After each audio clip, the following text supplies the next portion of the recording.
Good evening, ladies and gentlemen. Kindly settle down. We are about to commence. We got another 2 minutes to go. The speaker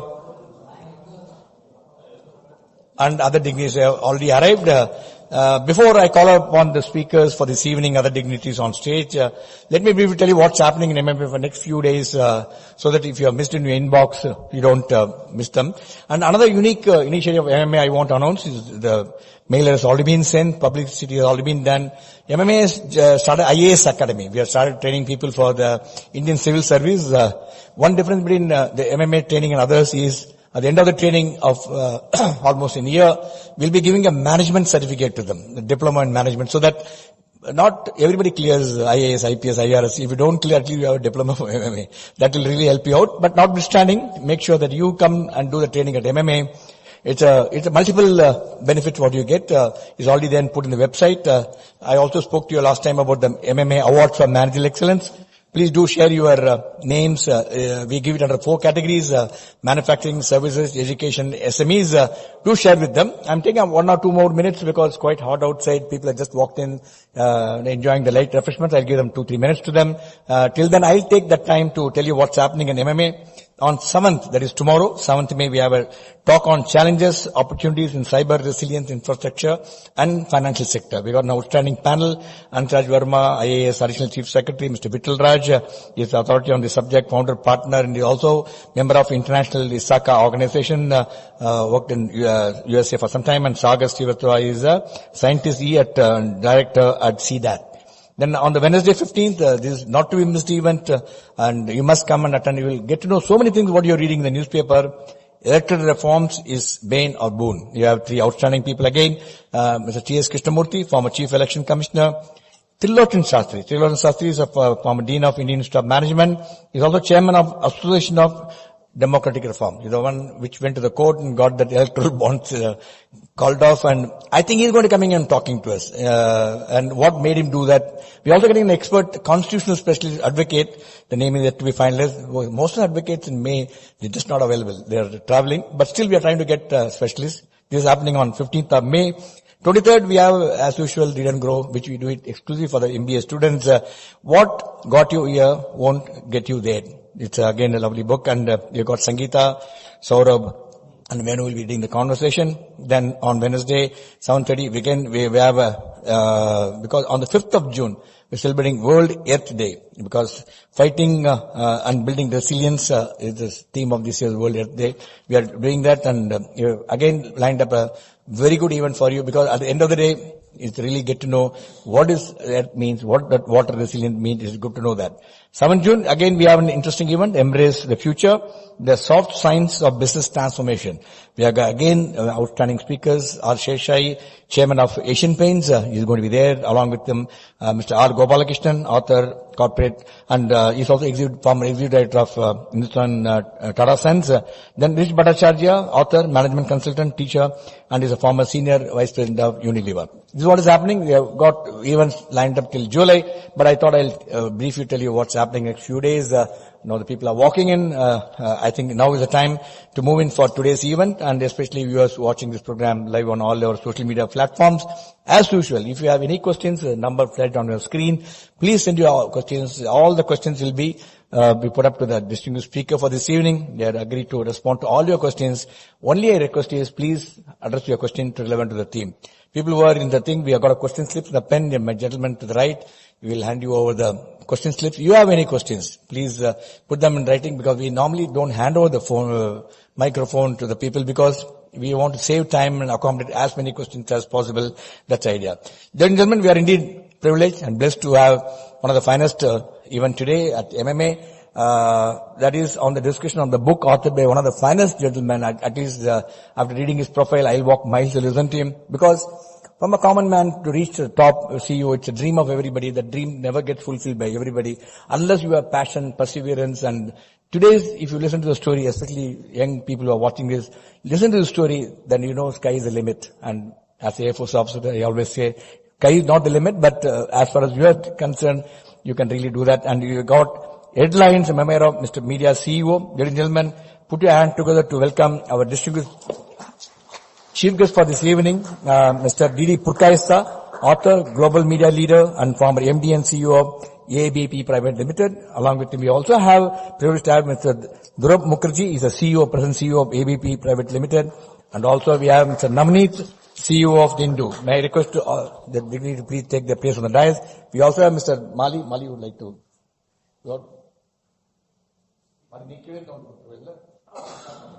Come, sir, please take. I kept on your tables. आपको seat के सामने रख दिया.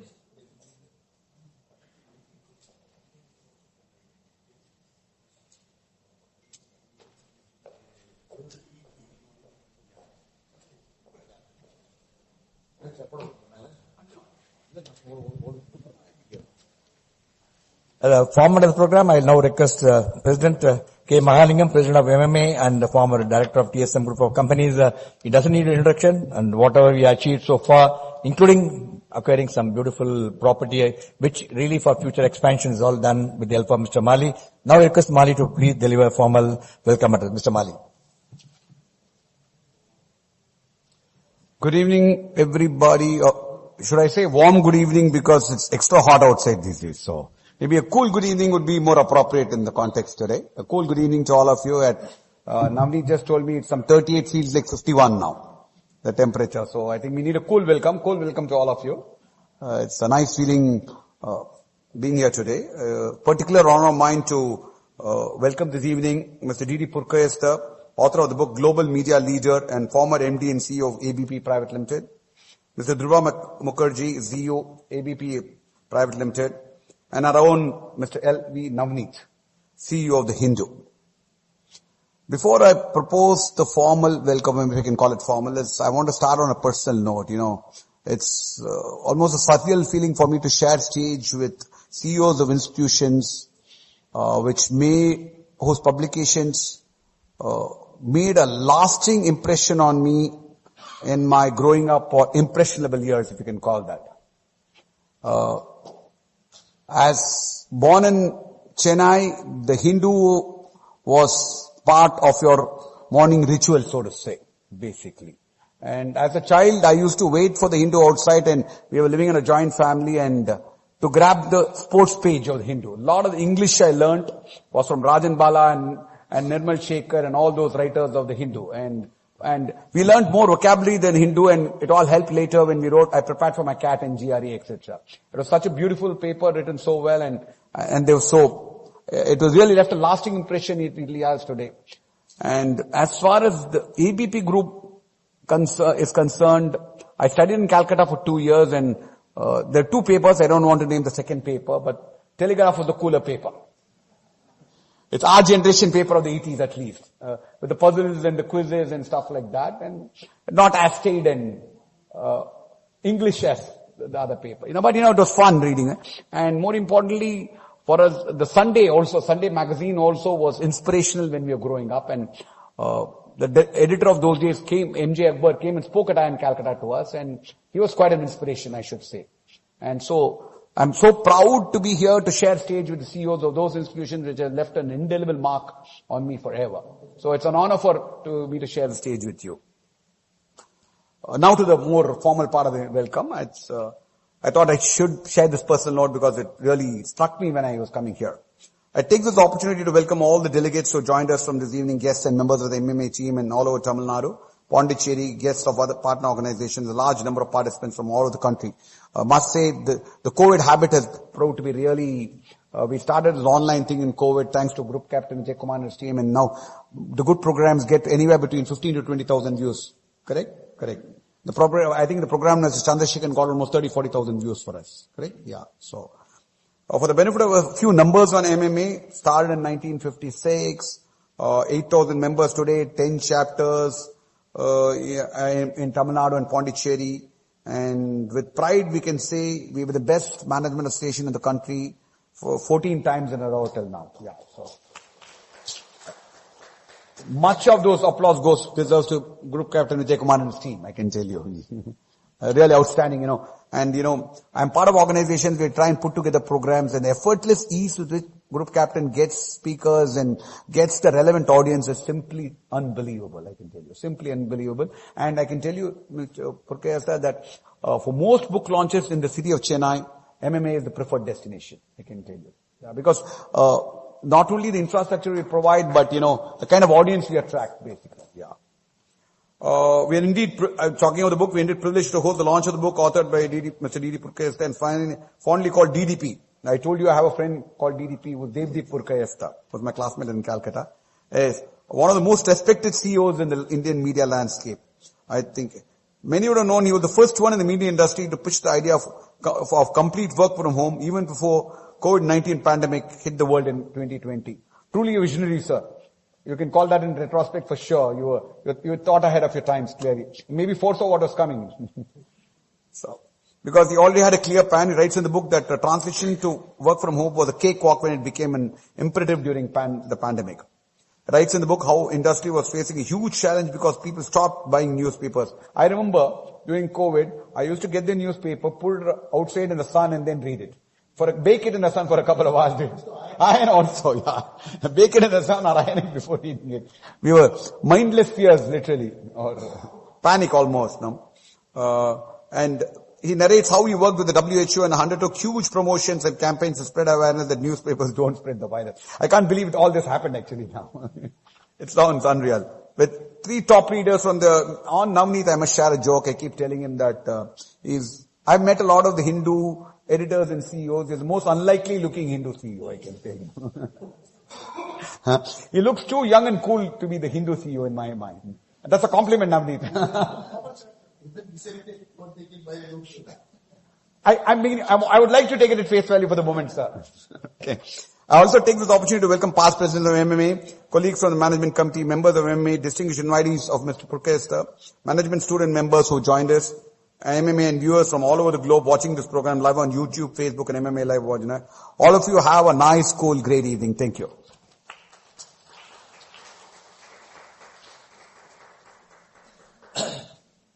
Thank you, Mali, as usual, your kind words and set the context for this evening. Now, the format of the program, now I'm going to request Mr. Durba Mukherjee, CEO of ABP Private Limited, to share his opening remark, followed by the launch of the book. Before I call Durba Mukherjee, let me have the privilege of introducing briefly. And he's CEO of ABP Private Limited, has navigated dynamic career with the company since 1997, rising from a management trainee to his current leadership role. With expertise spanning from brand management, audience development, and advertisement sales, he brings over 2 decades of experience to his position. A Calcutta by art and holds a degree from St. Xavier's, Calcutta, and also a London School of Economics, Political Science, along with completing the senior executive program from our Business Review. Now I request Mr. Durba Mukherjee to deliver the opening remarks, also introduce the author. Thereafter we'll have the formal launch of the book. Over to you, Mr. Durba.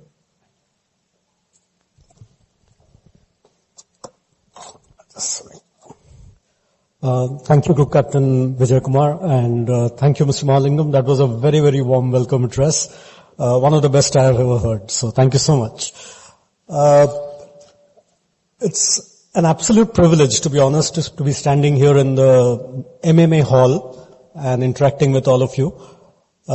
Coincidentally, I have been a past president of the Calcutta Management Association many years back, and as a LMA, I know that when we were looking at other LMAs to take inspiration from and benchmark against, the MMA was always at the top of the list, right? And I think I would like to take this opportunity to salute each one of you, the members, the office bearers, who have been doing commendable job in terms of serving the management community at large, and we look forward to your activities in the days to come. It's a double honor because I also get the opportunity today to introduce someone who has not just been my mentor, but has also been a legend for the media community at large. It is a very, very pleasant task, and at the same time, an equally difficult task to introduce someone who is a legend. And I was wondering while I was coming here that what can be the possible connection that destiny has willed that his book launch in Chennai is to happen at the MMA hall. You know, is there a cosmic connection? I don't know. So I was looking at the facts and figures and I found one. One, he was born in 1947, MMA was born in 1956. So he was hardly 9 years old when MMA was born. So in a way, both their journeys overlapped. That's one. But coincidentally, and just now the President mentioned that point, MMA has won the Best Management Association Award from IMA 14 years in a row. And the author of the evening has been MD and CEO for 14 straight years for the ABP group. And I think that's where the connection starts and reinforces itself. And that is a very good place to start. But numbers are often boring, and in statistics we say that numbers often conceal as much as they reveal.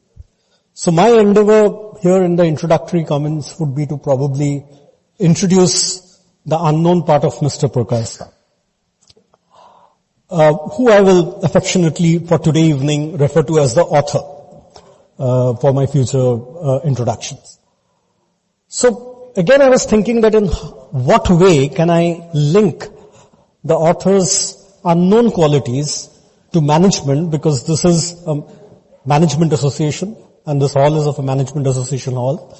And can we somehow link his personal qualities to what we hear and learn about in management and kind of find a link? So I thought best will be to pick up some situations which he has mentioned in his book and relate it to the management jargon that we keep hearing all around. So situation 1. The author is a student of 8th standard and he failed in mathematics. I see some of you have a smile on your face because you, like me, you can relate to that. What would most people do if you fail in mathematics? You build an aversion to the subject and you will try to maintain minimum contact with mathematics for the rest of your life. But not the author. He doubled up on mathematics. He ensured that he studied so much and so hard on mathematics that he topped his school in the board exam 2 years down the line in mathematics. In management jargon, we call it resilience. Resilience to bounce back. The author personifies that. Moving on. He scores top grades in his boards and he decides that he will pursue his academic dream in one of the best colleges of that time, which was situated in Calcutta. So armed with his grades, he comes to Calcutta for admission, and lo and behold, he finds that the admission season is over. The principal tells him that we cannot admit you, though you have good grades, because our admission season is over, classes have started, it's already over for 1 month. What would most of us do in that situation? Regret our bad luck and move on to find the next best college or opportunity that comes our way. But not the author. He sits day in and day out outside the principal's office, every day encountering with a request for admission, till one day the principal gave in. And there is a story around that which you can read in the book. I'm not going to go into the detail. But eventually, he got admission in that college and he became one of the toppers of his batch in that college. Again, what do we call that in management jargon? We call it perseverance. A perseverance to chase your dream. The author personifies that. Moving on. He becomes a science topper, enrolls for applied physics, gets a call from one of the IITs and is all set to pursue electronics and communication. But destiny hands him a bad deal. The main bread earner of his family passes away and the responsibility falls upon him to take up a job and start earning to support his family. The only job that came his way at that point of time was the job of an accountant. Imagine, science topper, applied physics, electronics and communication, the job that came his way was an accountant. What would most of us have done? We would have blamed our ill fate and carried on with life with the frustration. Not the author. He worked during the daytime, parallelly enrolled in cost accountancy course, and he cleared the cost accountancy exam to become a cost and management accountant so that he can do justice to his job. What do we say this in management? We say converting an adversity into an opportunity. The author personifies that. My final situation is this author then moves on and falls in love with a beautiful woman. He proposes to marry her. But there is a problem. The parents won't accept her because she is not from the same caste or community. And the girl won't marry him unless there is parental acceptance. Caught in a bind, you and me who are in Netflix generation, we would either run away to the girl or we'll run away to the family. But the author does not. He perseveres, he works with all stakeholders, gets their consent, and eventually marries this beautiful woman who still stays and stands by him today in his life. What do we say this in management? In management we call it negotiation and building consensus. That's what he did. So that's, ladies and gentlemen, some small nuggets of information about the author. And a lot of people, after reading the book, probably say that he's a Destiny's Child. I agree and I disagree. He is a Destiny's Child. But he is a child who all along carved his own destiny. It is my proud privilege to present to you the author of this wonderful book, Mr. D.D. Purkasta, DDP, Purki, whichever way you call it. And we'll have a wonderful fireside chat today, which will be conducted by none other than the son of the soil, L.V. Navneet. Again, a senior industry colleague of mine who I really look up to. And in every interaction with Navneet, I learn something new. I actually can buy a ticket to go and listen to him. He's so good with his oration and so good with his thoughts. And I liberally pick on those thoughts and use them wherever I can. Obviously, I attribute copyright to him, but I do that all the time. Somebody I'm very fond of in the industry and happy to be with in the industry. And we work in close tandem under an initiative called One India. And he will be doing a fireside chat with Mr. Purkasta today evening. I'm sure you'll enjoy all of that. But before that, we will reveal this book for you. And to reveal the book, I will request to join us on stage President and even you, sir, the Executive Director of MMA, to help us reveal the book, and then we'll get into the fireside chat. Come. Would you like to call him from stage?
So good evening.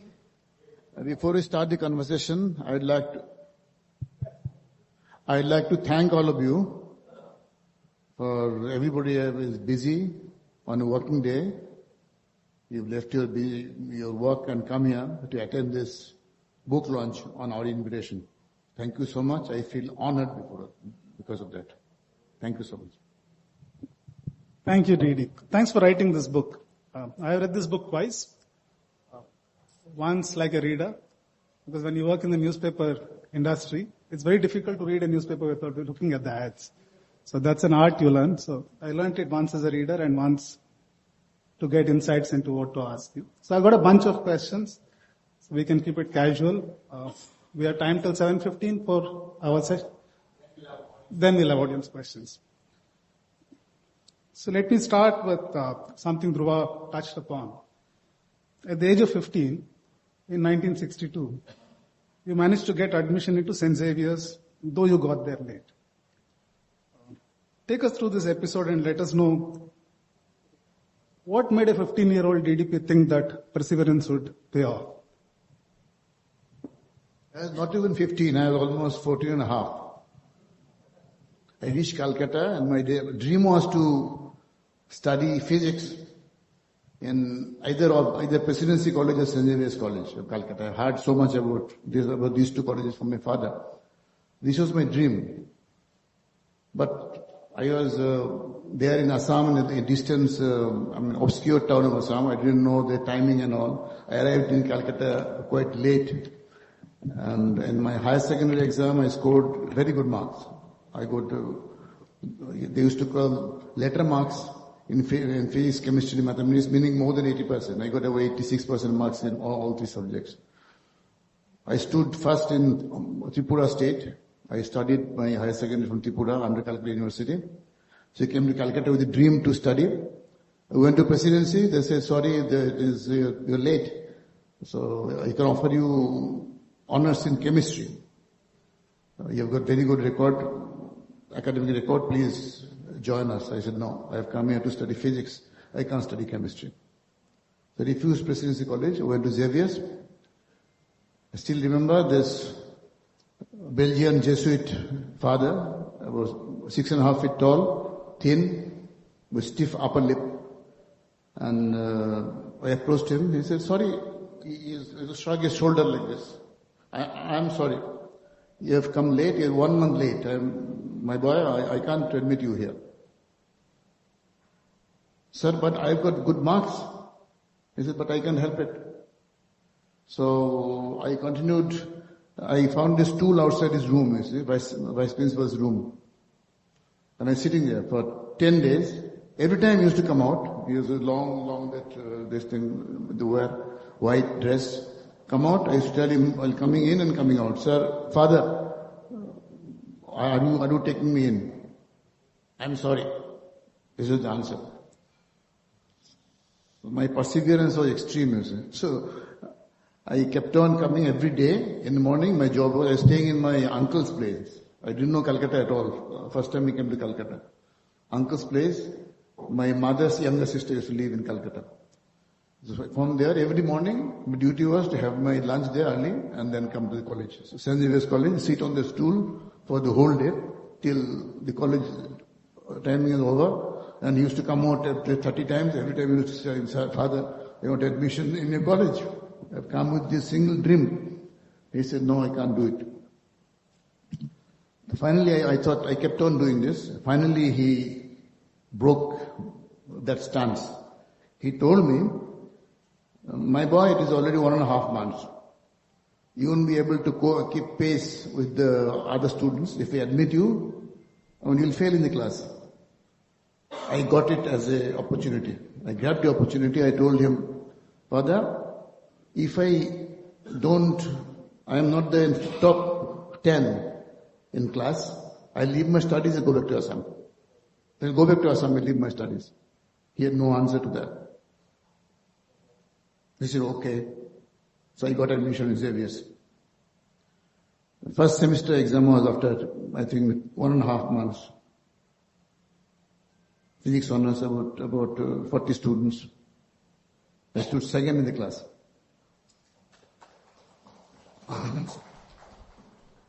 I remember he wrote a letter to my father saying that I have seen so many boys in my lifetime, but never seen an obstinate and persevering boy like your son.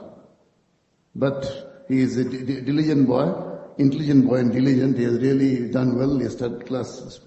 Stood second in the class. I couldn't believe it. And then it was a 3-year course.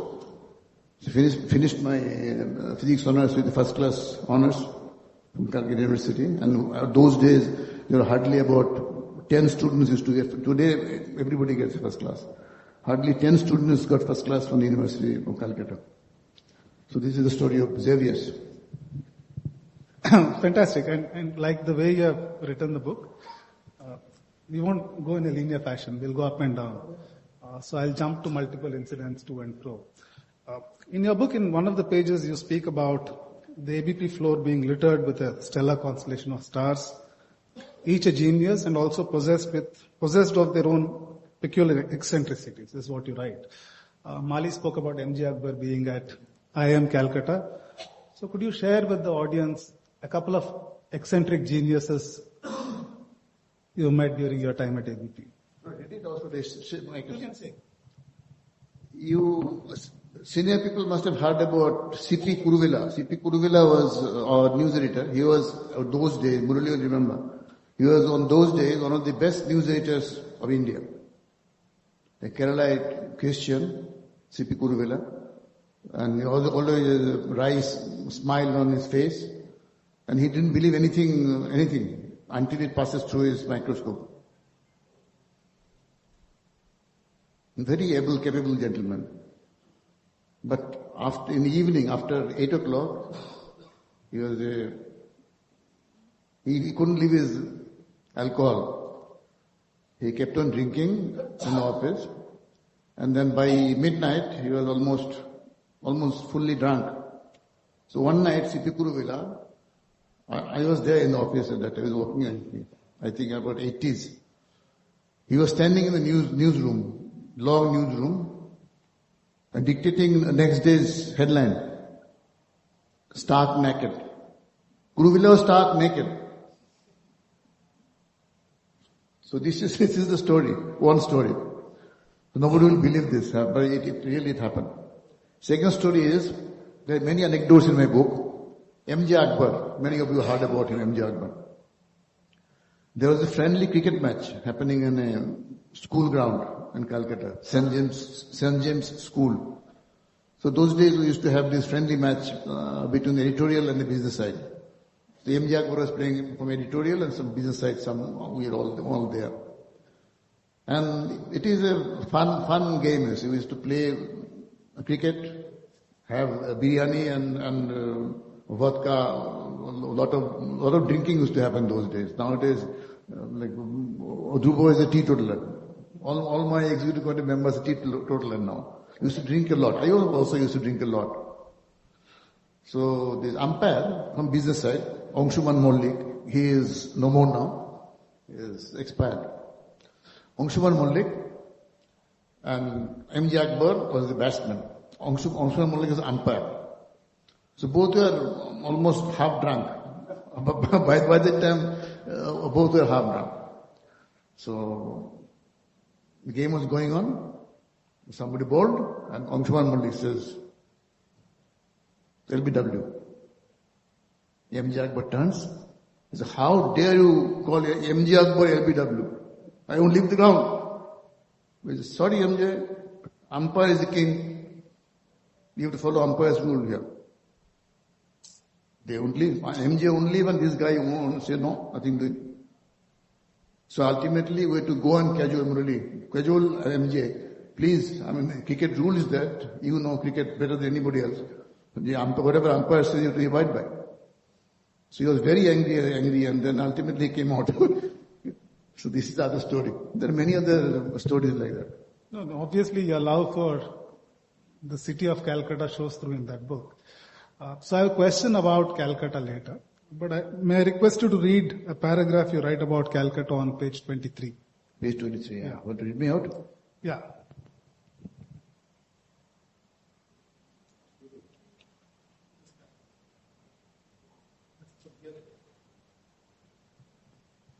Navneet asked me to read this. This will describe Calcutta in the 60s, what Calcutta was. Calcutta in the 60s was the most happening city in India. Every industry except pharma and textiles was headquartered in Calcutta. Every global airline touched this city. It was one of the country's most sought after centers for education and healthcare. The second jewel in the former British Empire had retained its glory and brilliance in full. Opportunities were booming. I used to dream about making it to the top management cadres of some big corporate house. I was topping my class. Everything seemed rosy. So later you talk about, in a way, a sort of decline in Calcutta, and you also speak about something you wanted to give back to the city you love so much. And out of that, interest was born in Infocom. I think you started Infocom, the event, as a way to give back to the city 20 years ago. So could you share with us, why did you think Infocom was a good way to give back to the city, and how you went about putting together an event of that scale? Well, I'm basically a finance and IT person. Before ABP, I worked in an IT company in 70s, late 70s. And I was working for a company called DCM Data Products, which is the mother of all the IT in India. It started with DCM and HCL, two companies. And most of the names you hear now, like Narayan Murthy and others, all my colleagues, they used to work together in either HCL or DCM. So what is the question now? So being in IT, I thought, let me do something in IT in Bengal. And this was 2002, height of CPM rule. So I thought, why can't we start an exhibition cum conference of IT in Calcutta? People will call me mad. Actually, they called me mad. So I went around, met all my friends. Here, one friend was Sun Microsystems in Bangalore, Sun Micro CEO, HP CEO, then HCL CEO. I spoke to them. And they all said, DDP, you have gone mad, gone crazy. IT and Calcutta, they don't go together. Nobody will believe this, and it can't happen. Just drop the idea. You're wasting your time completely. And the moment somebody says like that, I get more aggressive. I said, I have to do it. I have to do this. Because I thought this is the only way which can bring in business in Calcutta. There were no IT companies operating in Calcutta at that time. Almost zero. So, and there are I did some SWOT analysis. It is there in the book. Why I chose? Would there be people attracted to this? The sponsors. I said, I am firm believer it will happen. So 2002, finally, Kiran Karnik agreed. So that was the first expo, conference in 2002 in Calcutta. ABP partnering with NASCOM. And first day I knew it was a success. And event was done, the way it was done, no event had been thought about it this way. Everything was pre-planned, everything was right to the point, and still it is now 22 years already gone. Infocom is a big name now. Everybody knows Infocom, the brand. The brand was born that day, and this actually was the catalyst for the growth of IT in Bengal. All you see now, whoever knows about Calcutta, there is an area called Sector 5 in Salt Lake City, in Calcutta, which is fully devoted to IT. There are now about 20,000 people working, or more than that, working in that hub. And all the big names, all big companies are there. And I remember I used to take the minister, Madam Mukherjee, the Marxist minister of IT, with me. And many occasions I went to, all the big IT companies with him. And he convinced that please come here. They said, no, there is a radical trade unionism, this thing. Well, I tell you, this is not going to happen. But I am the Minister of IT. I'll make sure that this doesn't happen to the industry. Even if it happens, it won't happen to you. So the minister's promise. And then one day, I remember, I came and met the Cognizant head in Bangalore. I met him. Then he said, no, we can't go. You see, we got a land, 10 years ago. A land was allotted, but we have not got the possession as yet. So this is the state of Calcutta. How can you ask me to go and start business there? 10 years that the land has been allotted, but I'm not getting physical possession. So I called the minister from there. Such was my relation to the minister. Called him and told him this story. He said, just hold on. After 2 minutes, he said, it is allotted because you can tell him. It will happen. So I told him, look, I spoke to minister and just talk to you, send your people to Calcutta. This is already done. from next week you'll get the land possession. So these brought in the belief in them. They believe this. And this is what has happened in Bengal, all these IT revolution, you can say. From zero to great things happened. And then West Bengal government honored ABP, which I still have this plaque, medal in my room, now in Dhubo's room, that for the contribution made by ABP to the, IT industry of Bengal. So I thought I could give something this way to Bengal. I'm very happy that I gave it something. What you see in Bengal, whatever IT is there, is not like Bangalore or Hyderabad, but it is still budding, growing industry in Calcutta.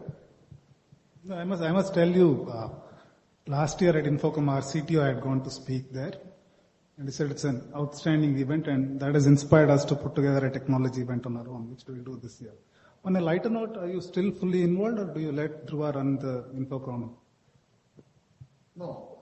I'm not involved anymore. Dhruva is running it. Super. But he is carrying my legacy, you see. It's still being run the same way. Can you believe in any conference, every speaker is being received at the airport, escorted to the event, and then one person is allotted to him all through, and then till he leaves and goes to the airport. He is accompanied to the airport and till the flight goes or takes off. This is the kind of personalized attention given to each speaker. Fantastic. So now this event is attended by almost 1,000 delegates from all over the country. There are almost 100 speakers spread over 3 days, and all big names they came there. Abdul Kalam, Governor of India, and many big names. They came and inaugurated the event. Yeah. So we'll shift gears a little bit now. Dhruva spoke about incidents from your younger age and related it to business and leadership. So you started in IT, transitioned from IT to finance, became the CFO of the company and also the CTO of the company. And I think in 2007 you transitioned to the leadership role as a CEO. 2008 you became MD and CEO.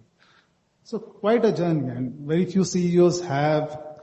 I, for instance, don't know if a single CFO and CTO become the CEO. Independently, yes. So as you went through this journey, obviously your style needed to change. You needed to acquire a different kind of leadership skills. So how did you transform yourself as a leader while getting into each of these roles? And what were some of the challenges you faced in initial days of each single journey in your career at the ABP Group? I'll answer your last part first.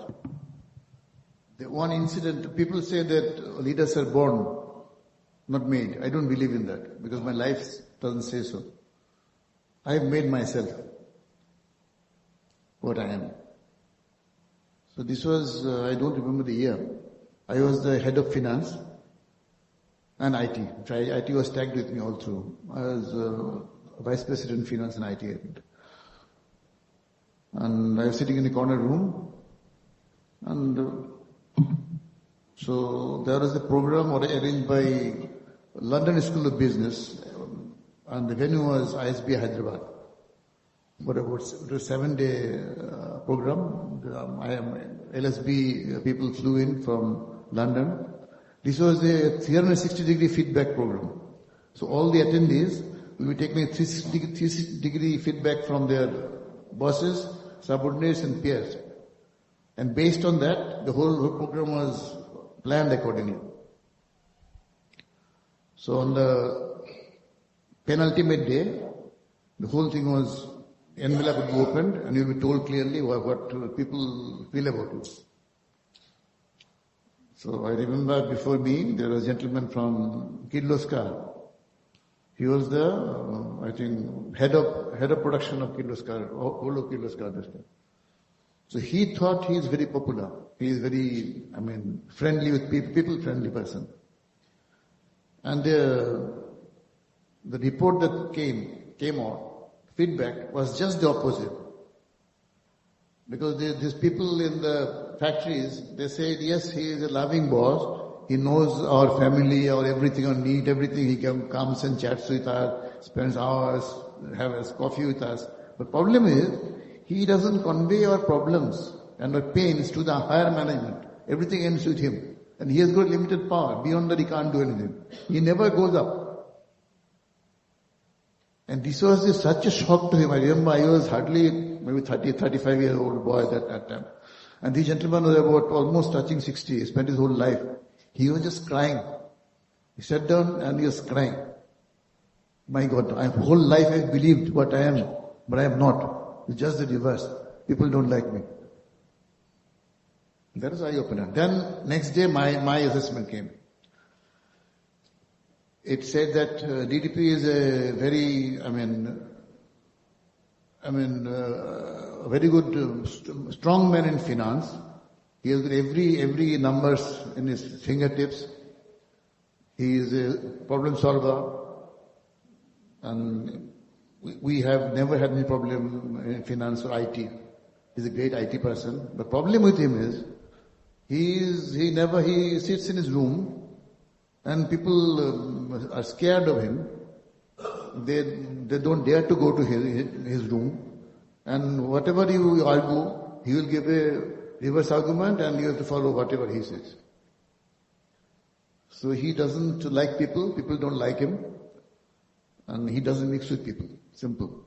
Basically he's a backroom finance and IT guy who doesn't mix with people. That was a revelation for me. So he came back, I said I must change myself. And that change can't happen obviously overnight. My next room was Mr. Amitabh Datta. He was head of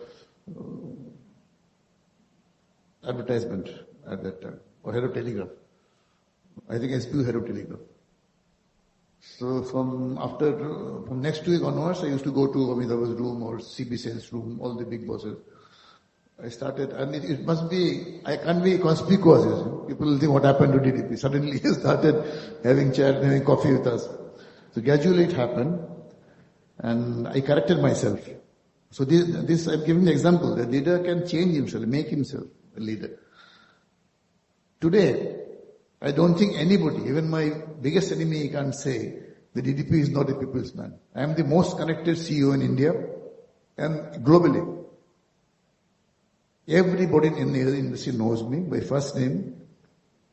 This is where I am, and this is done by me, myself. So that's how I changed myself. This is the way I changed. Otherwise, with that kind of background, I couldn't have become a CEO. Because later on, when I talked to them, I realized that yes, they are saying something right, which I earlier said no. But they have got a point. So I changed my decision. I said, no, I agree with you. You should do this. So that opened up my horizon, and this was very much required to become a CEO. You can't be only a backroom finance guy. You can't run a company like that. Fantastic. So we'll try and get 3 more questions in before 7. 2 of them I want to ask you, and 1 more question. So in chapter 6, titled Long Haul, you begin the chapter by saying, and I quote you, by 2011, ABP was one of the largest media conglomerates in India. However, the brand was barely known outside India. So my question is twofold to you. Why did you think it was important for an Indian brand to be known outside India? And what were the efforts you put in to make ABP a known brand globally? And what were the subsequent results of that effort?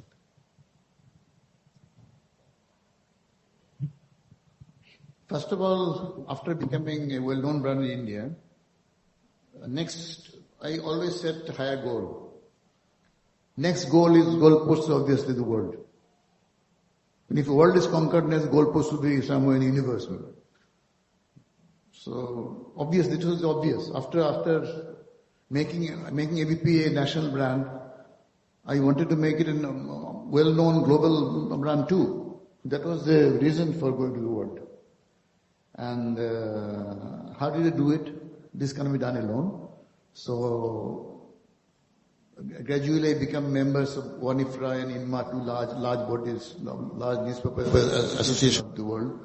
I joined their Indian board, and knowing my background, he invited me, Onifra first invited me to the Indian board, so I joined there.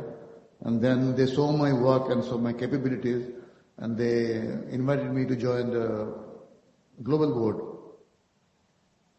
I'm still there. I'm almost 15 years. I am in the board of Onifra. And since last year, I am also a member of their 5-member nominating committee, which committee decides which member should come to the board, which member should go to the board. And I'm the only Asian to be the part of the nominating committee. This kind of confidence they have in me. So after joining Onifra, so obviously through me, ABP was also known. ABP brand, they didn't know what ABP is. They knew what ABP is. And then I started joining there. They have got a club called Color Quality Club. The excellence in printing. Those newspapers which can print up to a standard given by them, and then they're judged by those standards, parameters, and they certify. So Anandabazar Patrika and Telegraph were the best printed newspaper, became by your effort. So you have to, for initially it wasn't happening. For successive, I think about 6 or 7 years, we became the best printed newspaper of Asia. So, and we started receiving awards, a lot of award ceremonies happening, and ABP used to get many awards. If you will recall, we got in advertising, in marketing, in production, we started getting awards. So people knew the name ABP. I remember some of these occasions I used to come with about 6 trophies in my hand. Coming back to India, 6 trophies. And then I joined INMA. INMA is a competing organization, by the way. It's a competing organization. They are based in USA. This is based in Frankfurt. So I was the only person who were the simultaneously members of both the boards. I asked Onifra, do you allow me to join there? And such was my credibility and a trust in me that this man won't divulge any secret information to our competitors. So I joined INMA, and I was the INMA board member for 8 years. And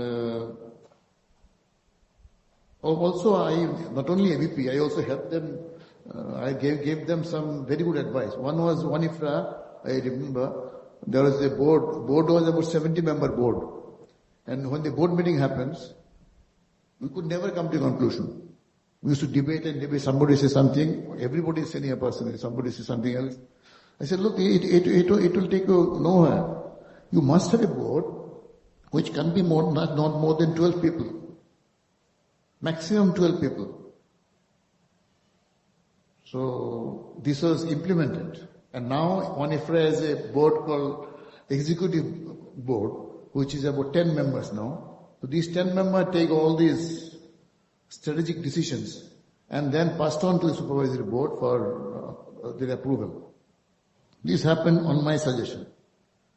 And INMA, they are struggling about the revenue.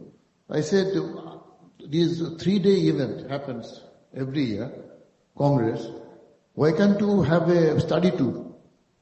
Take these delegates to study tour. Suppose in New York, you take them across the publishing houses in New York and suburbs, and let them know how these companies are working.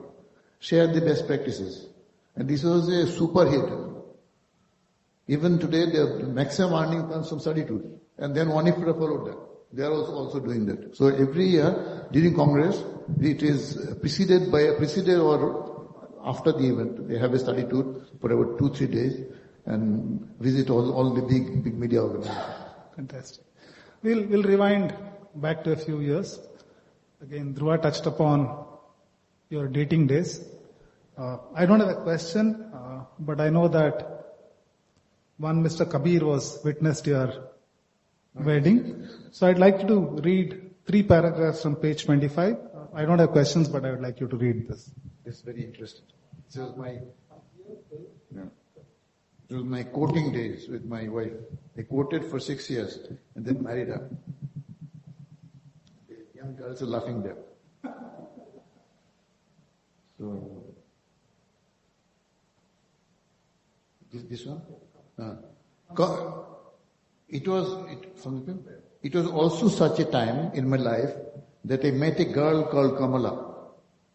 She would become my wife and the axis around which the whole family would hold itself together. Kamala was studying to graduate in literature and history when I met her. It was love at first sight. I found in her a woman of strong will and confidence. She wrote poems, and often her letters to me were her poems. We courted for 6 years before we decided to get married. Now the difficult part comes. But it didn't come easy. Nothing came easy in my life. And Almighty has given me all kinds of hurdles, and I faced them, I conquered them, and then Almighty rewarded me heavily. My parents didn't approve of my marrying a girl who was not from our community and geography. We come from Assam. She is a girl of Calcutta, and not from our community also. Kamala wouldn't have agreed to marry without my parents' blessing. She wouldn't agree to marry me without my parents' blessing. How do you solve it? Big management problem. Slowly but persistently, I was able to cajole her into a registered marriage. The social wedding could wait. It would be done only after my parents approved. Kamala agreed. And so it was that in December 1971, we signed up as husband and wife at the marriage registrar's office without anyone's knowledge. Even today, many of my close family members don't know that I had a registered marriage. Two of my friends signed as witnesses. One of them was Altamas Kabir, who later became the Chief Justice of India. I don't know how many people have their marriage registration signed by Chief Justice. That was this. I always wonder, probably a career in IT was written for you.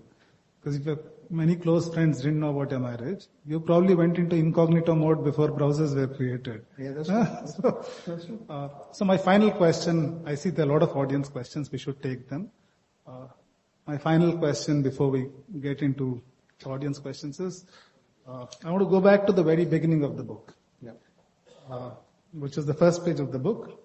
You dedicate the book to your father, late Sri Deva Prasad Das Purkayastha, and he's obviously had a huge influence in your life. Dhruva spoke about you losing the breadwinner of the family at a fairly early age.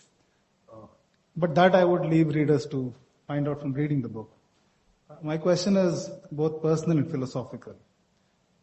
If your father were around today, he's in a good place wherever he is, but if he's around today, and he read headline Memoir of a media CEO, what feedback would he have given to you, A, as a son, and B, as a professional?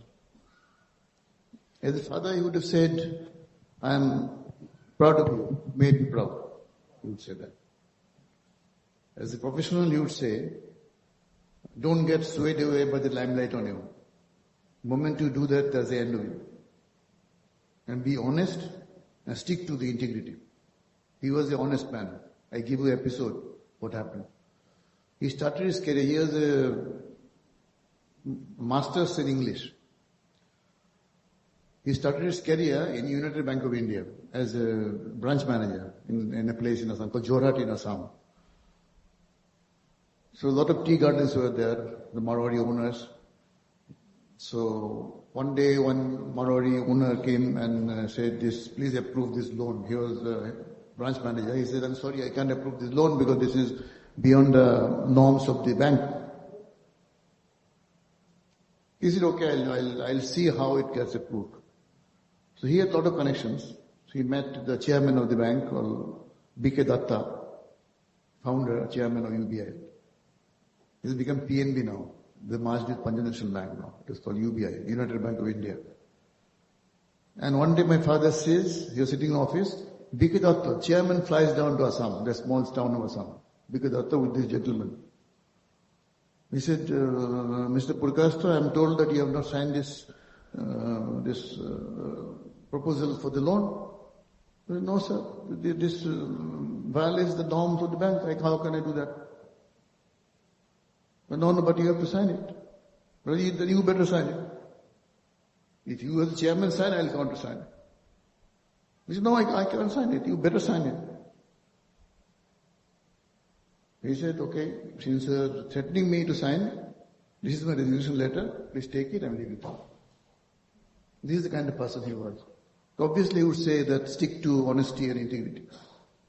Because I also believe this is a given thing. I remember, I'll give you a story. In our appraisal form, there is in the competence, many competencies, no? You would say competencies up to below expectation, up to the mark, or poor. So one of the competencies was integrity. So this, and everybody used to say very good. All managers used to say the subordinate's integrity is very good. So I asked my bosses that I was not MD at that time. I told the two of my predecessors MD that please change it. It doesn't make any sense. They said, no, it is important. Integrity is important. So when I took over, the first decision I take is this. Integrity can be partial, no? Can a person be partly honest or partly dishonest? 50% integrity, what does it mean? He's either a chore or a right good person. So this was taken out. So integrity is something which if manager doesn't possess, he is not fit to be manager. There is no question of having to judge him on integrity. If integrity is minimum lack of integrity is found, he should be put it out. Go out of the system. I believe in that. There are lots of questions in the audience. We'll get in a few questions, DDP. The first question is from Navneet, not me. Navneet from Mumbai, I think, online. The question is, and I read it. Looking back on your career, what are you most proud of achieving? And what legacy do you hope to leave behind in the media industry? What legacy do you hope to leave behind in the media industry?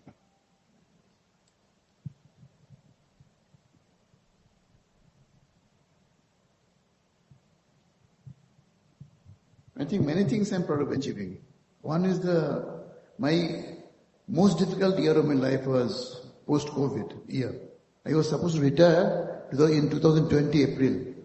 But seeing the COVID happening, I told my bosses that, look, I can't leave the company like this in the cold in this year. I'll better extend I told them, I'll extend my stay as MD with this. I can't leave this company like that. So COVID came in and suddenly I remember Dhruv was there and my team. We're sitting there without any revenue. Zero sales. Nobody was buying newspapers.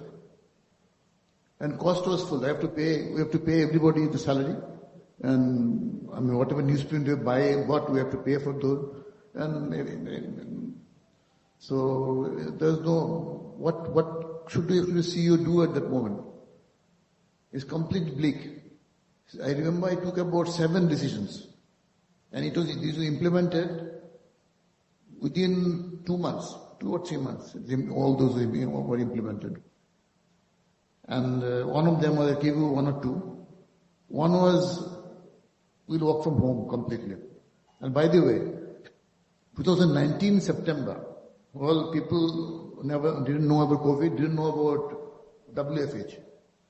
It struck me someday in September 2019 that why salespeople should come to office. If salespeople come to office, they are wasting their time. Sales guys should be running in the market. But they come to office, they spend some time, chat, and then they go away. They have so much of AC, office space, everything is wasted for them. So what he decided is we'll go whole of South, Chennai, Bangalore, Ahmedabad, Pune, and Hyderabad. 5 offices will start working from home. There's a lot of opposition from my peers, my colleagues. But finally the people were very delighted to have it done. We implemented this. So much before COVID, it was a lot of, hiccups were there. IT problem, a lot of problems were there. And it was, we did out all the problems, honed to perfection. By the time COVID came, it was so much of my luck, everything was ready. So with the press of a button, I could start WFH across the organization. Overnight, I stopped terminated the lease of all our offices across the country, except our main building in Calcutta. So everybody is working from home, started working from home. This is one decision I had taken. And even today, if you go to Calcutta IBP office, such a big office, any time, you won't find more than 50 people working there. And if somebody wants to come to office, they have to take permission from HR. And these did two things. One is people are very happy, and we didn't find any, profitable, the efficiency didn't come down. Everything was better. People are happy, and there's no COVID death, by the way, in ABP. Pre-inspection. TV, the people had to go out, but print, there's hardly, I can't remember any death happened in ABP. So because of this, they don't come to office, they're staying home. So these are the few, and we said we must cut ruthlessly the cost. Cost was cut ruthlessly. So number of people we found out, without compromising on the quality or what all, we wanted to with a fine comb, each person, how many people do this job, what kind of job they do, and I found many places it was, there's no reason for so many people to work there. So, number of people was reduced by one third. Total cost was reduced by one third. So by the time I retired in 2021 April, so Drupo got a balance sheet which is very slim and trim, and with the break-even point came down a lot. So whatever comes later, you get, higher revenue gives you more profit. So I retired as a happy CEO. So I think this is my biggest challenge and biggest success. Fantastic. What is the second part of the question? Then you covered it. So, Kavita from Dindigal asks you, throughout your career, what role has mentorship played in your professional growth and success? Are there any mentors or influencers who have had a particularly significant impact on your journey?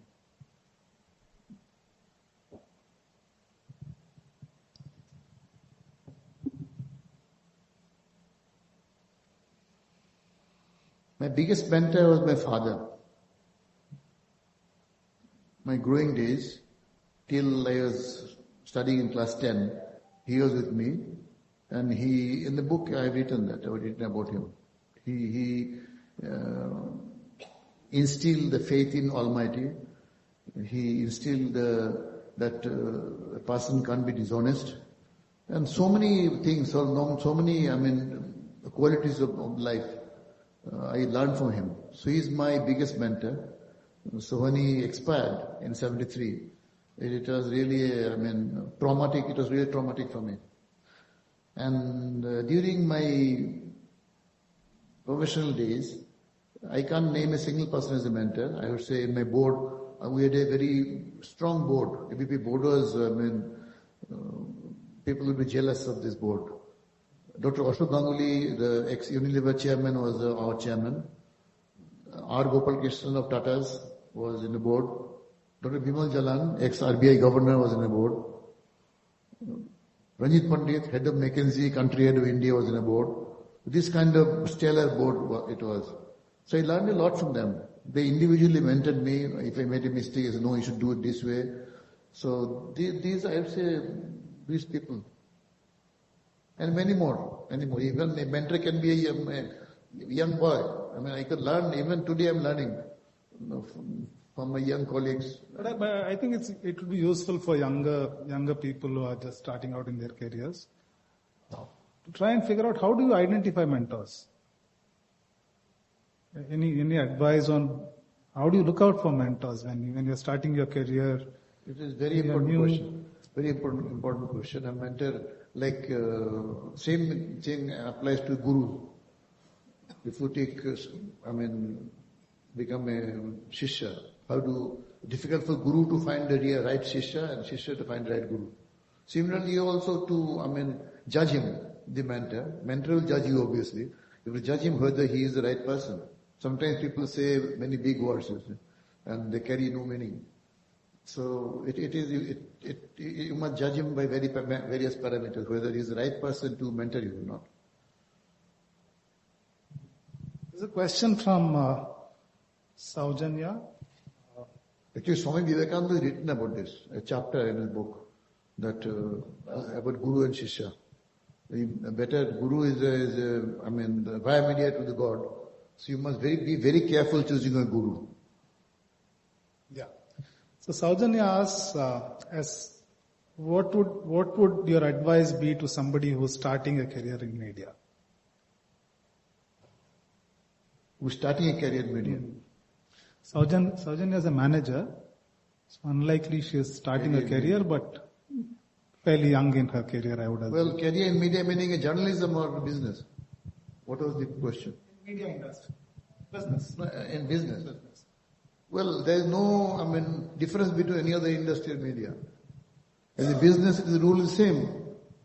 There is no particular thing about media. You can work in a multinational FMCG company, the same quality, same competencies you need to work in the media also. There's nothing great about media. It's very glitzy and from outside looks very glitzy. But as a business, from the business side, it is same as every other company. I can't find any speciality about media as such. There's also a question on what advice you would give to young professionals. And I think you have dedicated an entire chapter to that.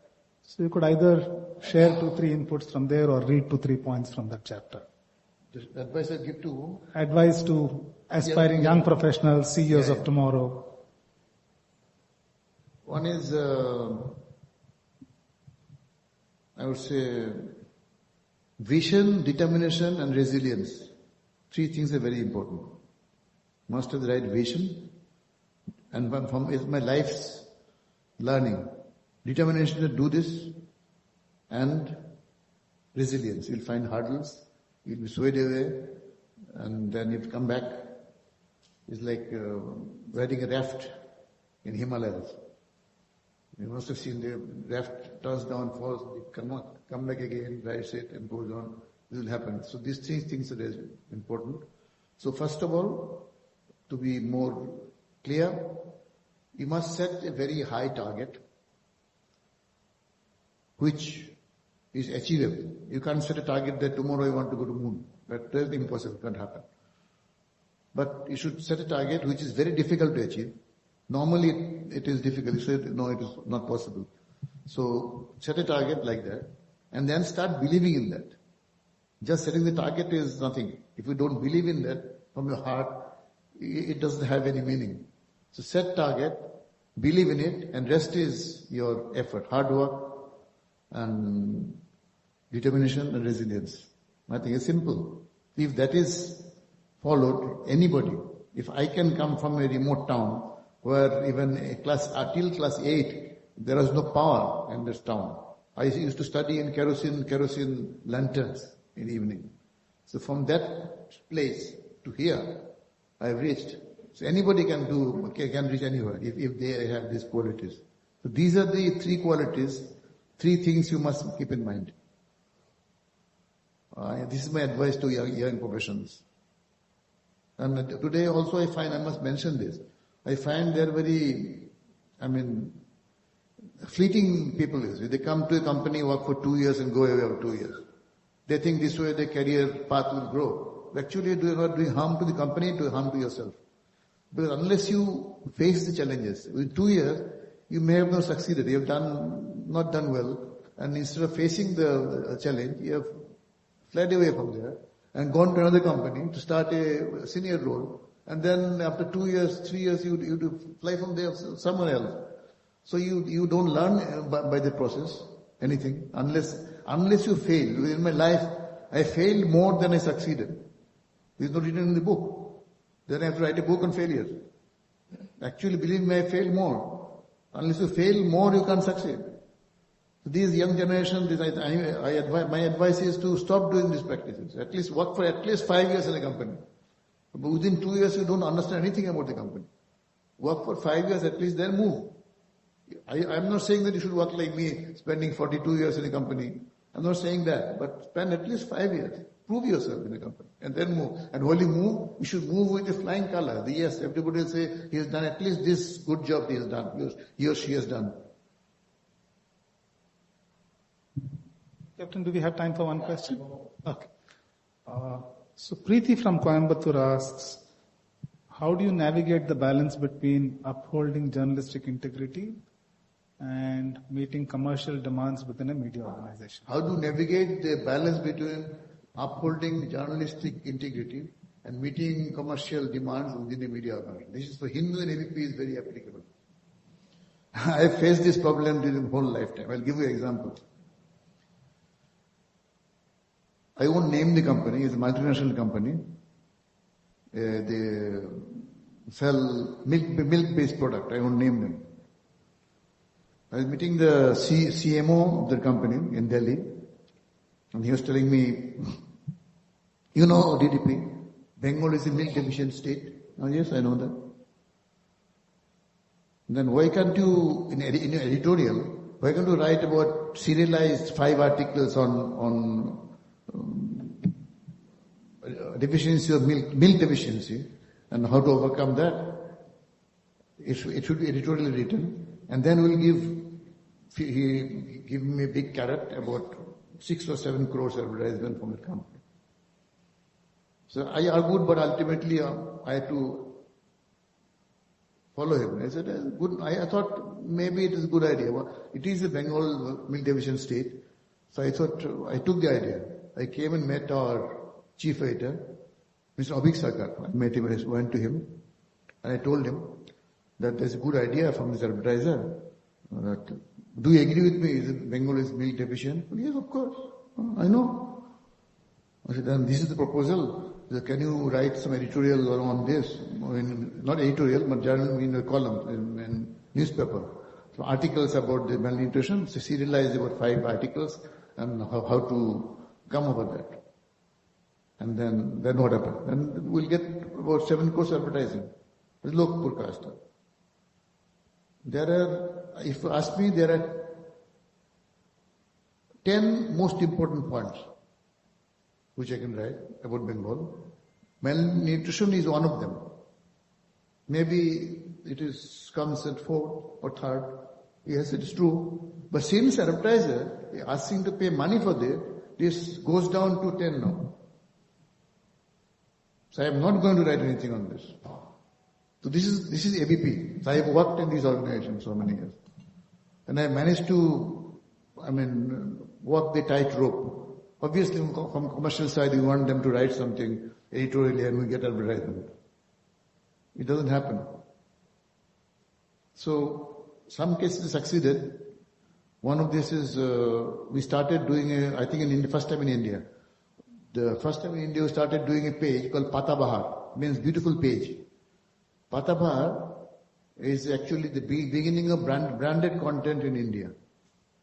So Pata Bahar talks about weekend destinations around Calcutta, and then subtly maybe Citro, a small Citro brand comes below. So while people who read it, they're interested to read this story because they want to go out to Calcutta on weekend. And then Citro name is below there, so they can relate this. This is how we overcame this. And now this has become a worldwide phenomenon. The branded content is very, very popular and become very important. Thanks. I have a last question to ask. You worked with the ABP group for so many years, and I'm sure you're still involved with the group. You're on the board. So every morning when Mr. DDP wakes up, which newspaper do you read first? Telegraph or ABP? And why? I read ABP. I read Ananda Bazar. Because, why? Ananda Bazar, I think, credibility-wise, I would say I'll give a little more to ABP than Telegraph, little bit. And legacy still continues. 100-year legacy. Telegraph is, how many years do you know now? 82. So that 100-year legacy and the quality of writing, everything is honed to perfection. And I know what is written there, it can't be wrong. It has to be trusted. Okay, first read ABP. And then I am a big sports addict. Study Telegraph sports first and then page one. This is the way I start my morning. Anandavaja, then sports page of Telegraph and then the front page. Thank you, RDP. It's been a pleasure talking to you. Group Captain, over to you. Thank you so much.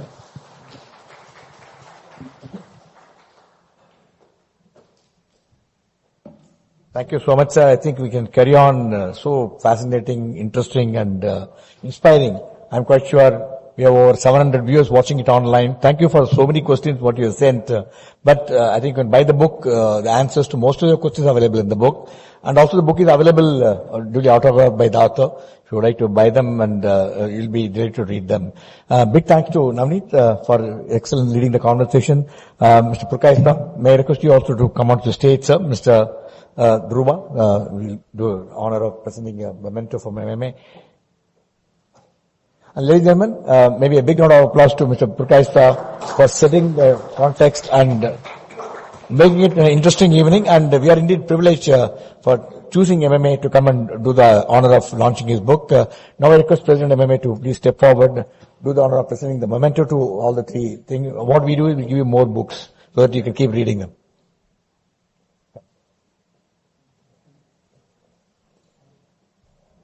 Come, Sundaram, you want to join us?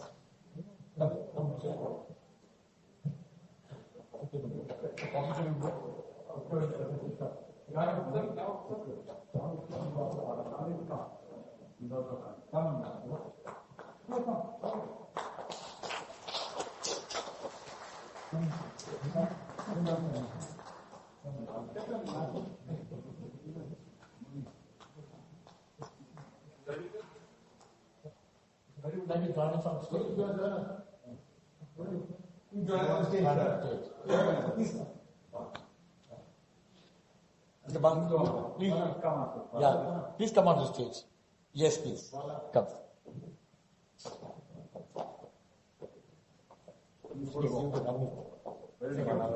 Okay, Navneet, here is the book for you to read.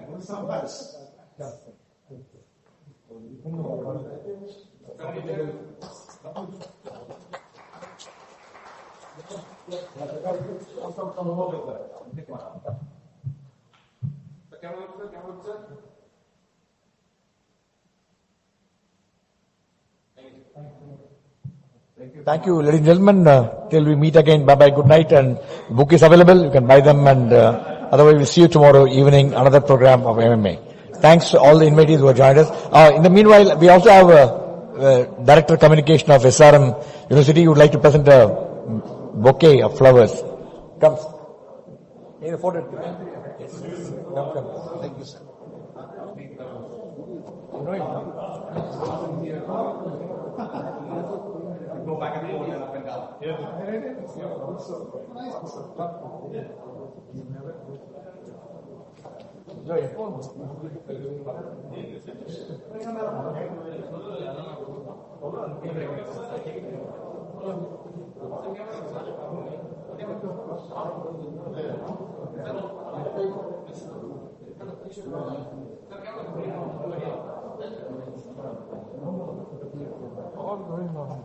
The challenge